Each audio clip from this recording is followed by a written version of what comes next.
Hello guys, welcome back again to my channel bersama saya Hansen di sini dan seperti biasanya setiap harinya saya akan buatkan video seputar cryptocurrency. So bagi teman-teman yang tertarik seputar cryptocurrency, boleh aja langsung buat saya like dan juga subscribe. Jangan lupa juga untuk hidupkan lonceng notifikasinya supaya teman-teman nggak ketinggalan update terbaru seputar cryptocurrency. Oke, selamat tahun baru guys untuk kalian semua. Selamat tahun baru 2022.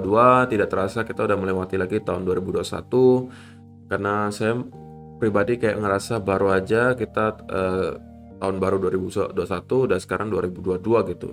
Tahun lalu terasa cukup cepat berlalu dan channel saya juga udah hampir setahun. Terima kasih untuk kalian-kalian yang sudah menjadi penonton setia, yang sudah subscribe, yang sudah sering bantu share dan like. Saya sangat appreciate yang kalian lakukan. Dan tentunya doa saya untuk kalian semua adalah di tahun yang baru ini kalian selalu diberikan kesehatan, diberikan lagi kesuksesan yang lebih, dan juga pastinya kalian akan cuan yang luber-luber di cryptocurrency. Amin. So, hari ini guys, kembali kita akan bahas putaran Bitcoin dan kita akan mulai dari coin market cap terlebih dahulu. Pada hari ini secara global market cap crypto berada di angka 2,21 triliun dolar atau turun sekitar 0,05%. Nah, Bitcoin sendiri berada di angka 46.800-an, turun 0,78%. Ethereum 3.728, Binance Coin $518, Solana 173, Cardano 101,33, XRP 0,84, Terra Luna $88, dan Polkadot di urutan ke-10 dengan harga $27,23. So overall hari ini ya kita melihat mix ya, ada yang hijau, ada yang merah, walaupun ya persentasenya kecil-kecil doang, 0, sekian persen. Kalau misalnya ditanya top performer hari ini tentunya ada di Terra Luna kalau misalnya di top 10 coin ya, dengan kenaikan 1,88%. Kalau misalnya kita scroll sedikit ke bawah ya tentunya Avalanche pemenangnya dengan kenaikan sebesar 6,81% ke $110. So itu adalah outlook sementara dari beberapa top coin yang ada. Sekarang kita masuk dulu ke beberapa berita dan data terbaru hari ini. Nah, di sini dikatakan Cointelegraph Consulting Crypto Events of 2021 in Retrospect. Jadi, artikel ini dia pengen sums up yang terjadi di tahun 2021 alias merekap kembali lah apa saja yang sebenarnya sudah terjadi di tahun 2021. Menurut saya pribadi tahun 2021 itu adalah tahun yang sangat-sangat menarik di cryptocurrency ya, karena kita melihat adopsi besar-besaran terjadi di tahun ini. Kita melihat harganya roller coaster dan lain sebagainya. Dan hari ini di artikel ini kita akan membahas beberapa poin yang menjadi spotlight di tahun ini gitu ya. Yang pertama adalah DeFi and altcoins. Khususnya kalau misalnya disebutkan di sini adalah Solana dan Terra Luna, di mana Solana sendiri itu udah mencapai kenaikan 9.500%, sedangkan Terra Luna itu 13.000%. So untuk kalian-kalian merupakan holder Terra Luna dan Solana, apalagi yang sudah lebih dari setahun holdnya, kemungkinan besar kalian udah sekarang mendapatkan cuan yang sangat luber-luber gitu ya. Dan juga tentunya pada tahun 2021 itu makin gencar narasi yang mengatakan bahwa udah banyak sekarang Ethereum killer. Pertama Solana dikatakan Ethereum killer, kemudian Terra Luna juga Ethereum killer, Cardano juga kemarin disebutkan seperti itu, dan lain sebagainya. Walaupun ya sampai sekarang secara market cap tentunya Ethereum masih unggul jauh ya dibandingkan dengan DeFi lainnya. Ya karena tentunya Ethereum adalah salah satu yang pertama gitu. Dan udah dikenal banyak orang, semua developer rata-rata masih build-nya di atas Ethereum. Tapi tentunya kalau kita lihat nanti semakin ke depan, bisa saja memang akan ada Ethereum killer gitu guys. Who knows gitu kan. Itu adalah sebuah kemungkinan.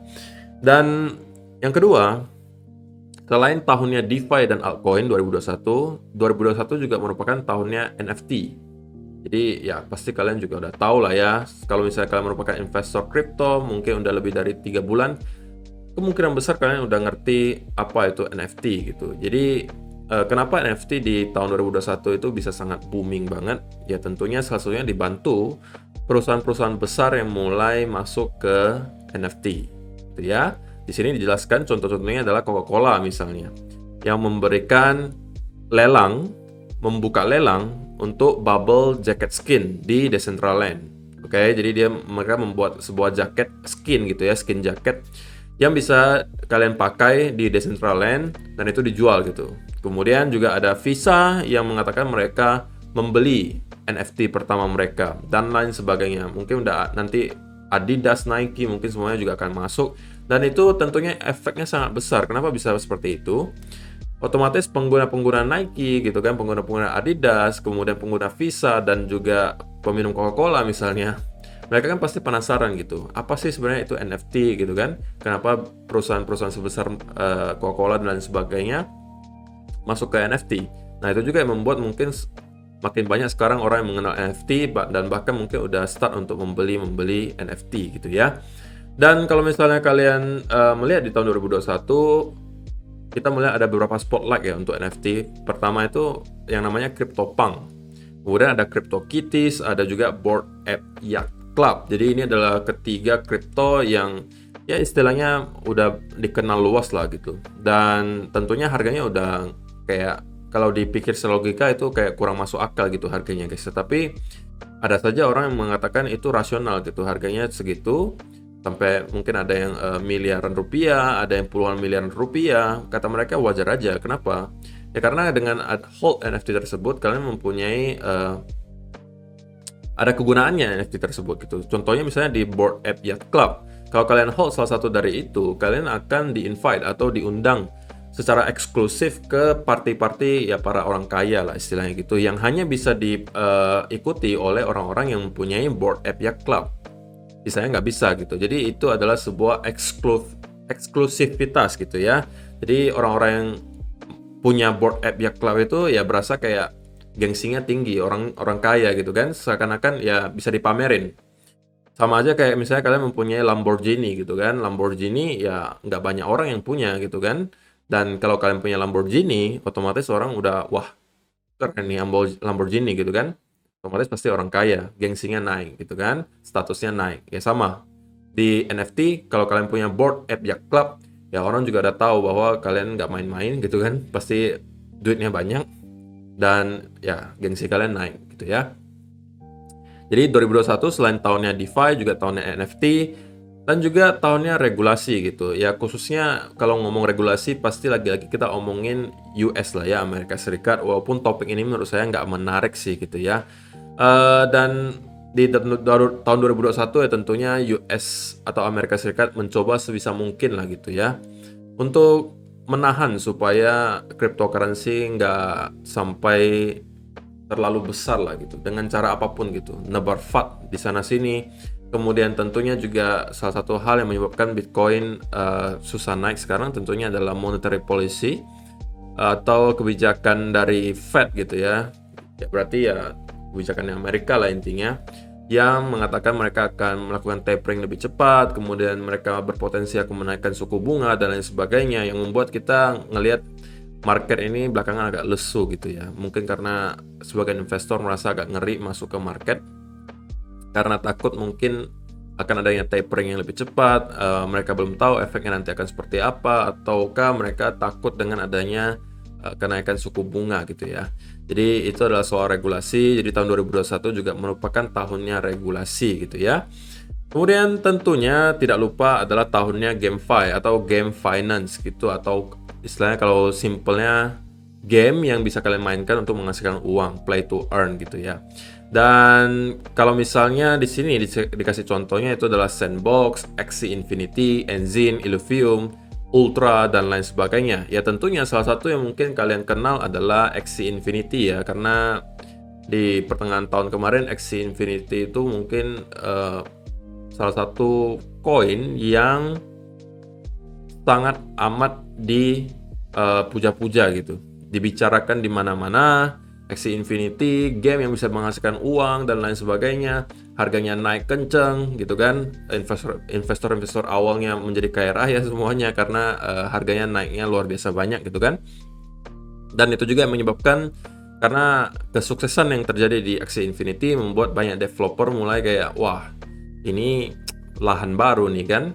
Jadi mereka juga rata-rata berlomba-lomba untuk membuat game play to earn yang baru gitu kan, sehingga kita melihat sekarang di mana-mana itu udah banyak banget gitu game yang bisa menghasilkan uang, ya karena salah satu pelopornya Axie Infinity gitu ya. Jadi orang-orang developer lain juga ikutan karena ya duitnya banyak gitu guys. Jadi mereka berlomba-lomba untuk membuat game yang bisa menghasilkan uang, kemudian membuat marketing yang kencang, ya pasti bakal banyak user yang masuk gitu ya. Kayak Kalau kayak sekarang mungkin yang cukup dikenal adalah Titan Arena gitu ya, yang juga menghasilkan uang. Ya, tetapi tentunya pesan saya untuk kalian-kalian yang memang pengen masuk ke GameFi, tentunya guys jangan sampai kalian tidak melakukan riset terlebih dahulu gitu ya. Sebelum kalian masuk ke game tersebut, lalu kalian main masuk-masuk aja dengan modal yang besar. Ya takutnya aja misalnya ada terjadi scam atau gimana, itu susah juga gitu ya. Jangan sampai kalian terlalu terbutakan dengan eh, janji-janji mereka gitu. Kalau misalnya belum ada buktinya ya jangan dipercaya gitu ya. Tentunya kalian harus seleksi-seleksi juga. Tidak semuanya akan menjadi Axie Infinity, saya rasa gitu ya. Pasti sebagian besar akan gagal. Mungkin ada beberapa yang bertahan dan bisa kalian mainkan gitu ya. Tapi sisanya mungkin hanya ngomong doang, istilahnya projectnya di trailernya oke. Ya, dikasih trailernya itu keren banget gitu kan. Tapi sebenarnya gamenya nggak dikerjain, videonya doang yang dikasih gitu kan. Ada yang seperti itu. Jadi mereka cuma kayak menarik orang dengan trailernya yang keren, padahal mereka nggak ngerjain apa-apa. Lalu tiba-tiba rug pull dan lain sebagainya. Jadi tetap harus melakukan riset sendiri sebelum kalian masuk ke token apapun gitu ya. Jadi sekarang juga GameFi tahun 2021 tentunya juga tahunnya GameFi gitu ya. Jadi yang kalian-kalian yang para gamers yang dulunya mungkin selalu dikatain beban orang tua dan lain sebagainya, ini adalah chance kalian atau kesempatan kalian gitu ya untuk membuktikan bahwa saya main game juga bisa menghasilkan uang nih tahun ini. Jadi ya itu ada baiknya juga ya, GameFi udah mulai banyak sekarang ya, kalian tinggal cari saja. Mungkin kalian harus mengumpulkan uang sedikit untuk jadikan modal, baru nanti kalian coba ya, daripada kalian main game kayak Mobile Legends gitu kan, kayak PUBG. Ya bukan yang nggak boleh aja. Tapi kalau misalnya kalian nggak menghasilkan apa-apa dari main game tersebut, sedangkan kalian udah main game bertahun-tahun misalnya nggak menghasilkan apa-apa, ya kenapa tidak coba yang bisa menghasilkan uang gitu ya. Ya carilah game-game yang menurut kalian menarik untuk dimainkan, baru kalian masuk ke game tersebut. Kemudian juga tahun 2021 adalah tahunnya adoption. Dan kalau misalnya secara data, kalian bisa perhatikan top 15 countries by cryptocurrency owners as percentage of the population. Jadi ini adalah presentasi populasi yang nge-hold cryptocurrency. Ini adalah top 15 negara. Jadi di Pakistan itu ada total 4% dari populasi yang memegang cryptocurrency. Jadi dari persentase dari total populasi memegang kripto ya ini guys. Jadi paling tinggi itu ada di Ukraina 12%. Jadi udah 12% dari total populasi mereka itu rata-rata nge-hold cryptocurrency.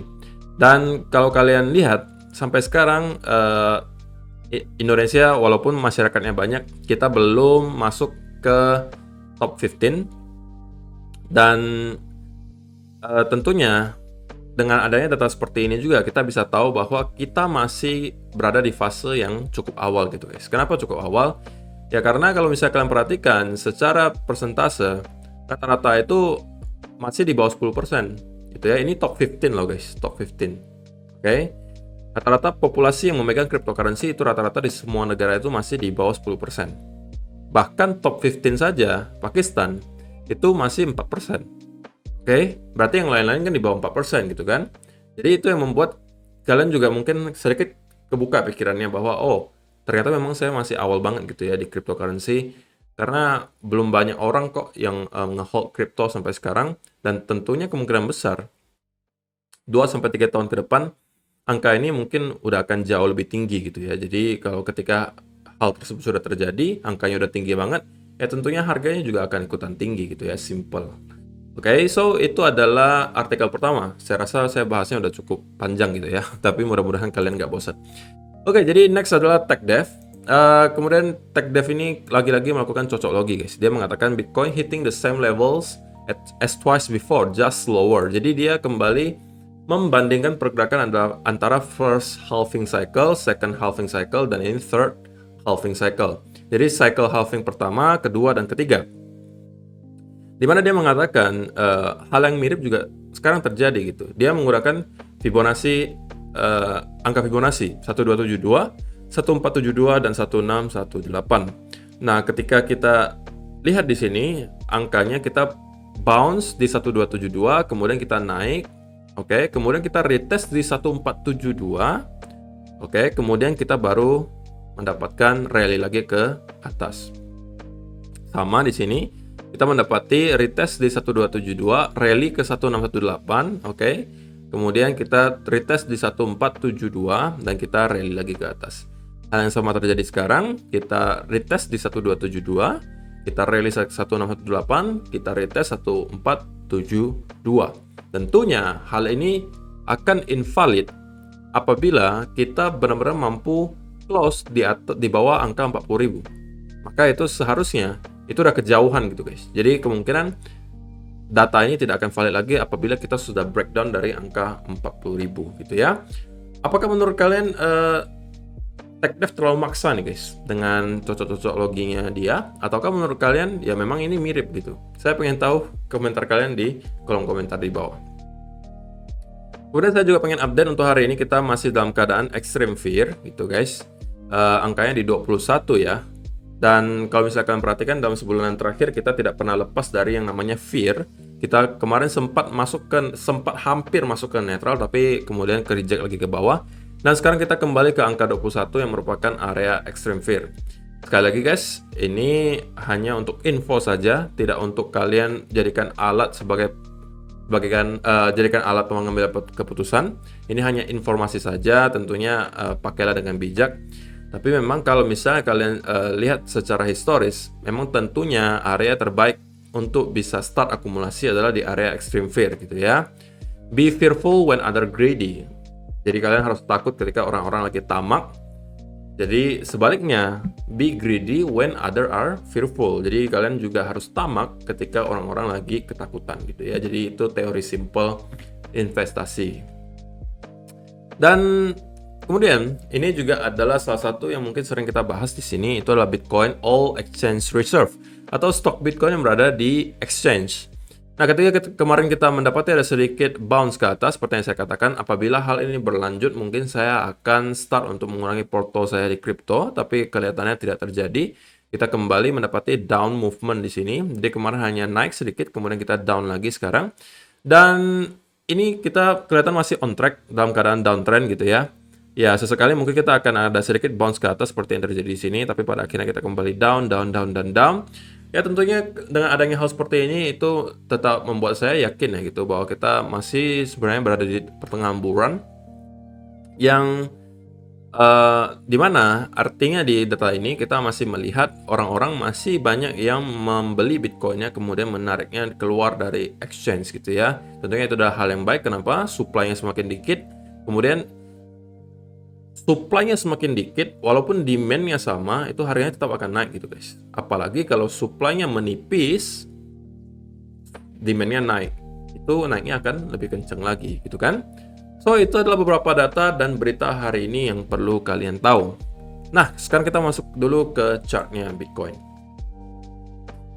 Nah, kita mulai dari daily chart terlebih dahulu guys. Untuk sementara seperti biasa, ini mungkin udah sampai bosen kalian dengernya, tapi apa boleh buat, faktanya seperti ini, kita masih dalam keadaan sideways. Benar banget, sideways. Jadi kalau misalnya kalian zoom in sedikit ke 4-hour chart, ya mungkin kalian bisa mendapati kemarin itu kita ada percobaan lagi guys untuk breakdown dari area di sini di sekitaran 46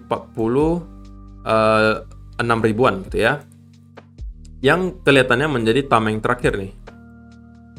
Karena kalau misalnya ini di break, kemungkinan besar kita akan langsung menuju ke area support berikutnya yang harusnya berada di 43.000. Kalau 43.000 tidak mampu menahan, maka next areanya adalah di sekitaran 40.000. So far tidak ada yang bisa kita katakan selain kita melihat bahwa pressure bearish itu masih terlihat cukup kuat di sini gitu ya. Ketika ada rally sedikit, kita kembali mendapatkan ada momentum bearish yang cukup kuat.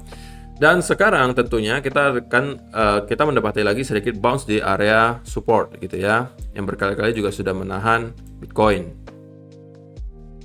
Apabila yang terjadi adalah kita mendapati bounce yang cukup deras di sini disertai impulsive move seperti ini, maka kita juga kembali mendapatkan indikasi yang sama di sini, yaitu pattern double bottom gitu ya. Double bottom, ini neckline-nya, ketika breakout retest neckline, maka kita akan naik lagi. Nah, hal yang sama juga kemungkinan bisa terjadi di sini, di mana kita mendapati sekarang baru sekedar indikasi ya guys. Sekarang baru sekedar indikasi akan adanya double bottom. Kalau benar-benar ini valid, maka kita harus break dari neckline-nya di sekitaran sini, retest, dan mungkin kita bisa melanjutkan lagi untuk nge-retest area resistance yang berada di sekitaran angka 51.000 gitu ya. Jadi kalau misalnya scenario-nya bullish, maka kita pertama harus break dulu dari neckline-nya di sekitaran sini. Dan kita jadikan ini sebagai potensial double bottom. Tetapi apabila yang terjadi adalah kita tidak mampu bertahan di sini, alias kita breakdown, maka saya expect, kita mungkin akan lihat di chart yang satunya, saya expect bahwa Bitcoin kemungkinan akan kembali nge-retest area next support di sekitaran 43.000. Oke. Apabila penurunannya dalam bentuk corrective move alias momentum yang tidak terlalu deras alias seperti ini, maka saya akan expect ada bounce di sekitaran sini. Oke. Tapi apabila kita penurunannya dalam bentuk impulsive move, oke, seperti ini modelnya, maka bisa-bisa kita akan langsung jebol ke 40.000 di sini. Jadi next area yang tentunya perlu kalian perhatikan apabila kalian merupakan traders adalah di sekitaran 40.000 sampai 43.000. Jadi kalian cukup cocokkan saja guys yang mana yang terjadi nanti. Kalau misalnya kita break dari neckline, tentunya itu lebih biasnya ke arah bullish. Tetapi kalau misalnya kita breakdown dari area support di sini yang sudah menahan Bitcoin berkali-kali, maka kemungkinan besar kita akan mendapati koreksi lebih dalam ke next area support 43 atau bahkan 40.000. So, itu aja sih untuk hari ini guys. Videonya saya rasa juga udah cukup panjang. Semoga kalian suka dengan video hari ini. Kalau misalnya kalian suka, mohon bantuan like-nya. Terima kasih yang udah bantu like selama ini. Dan kita akan bertemu lagi di video yang berikutnya. Bye-bye.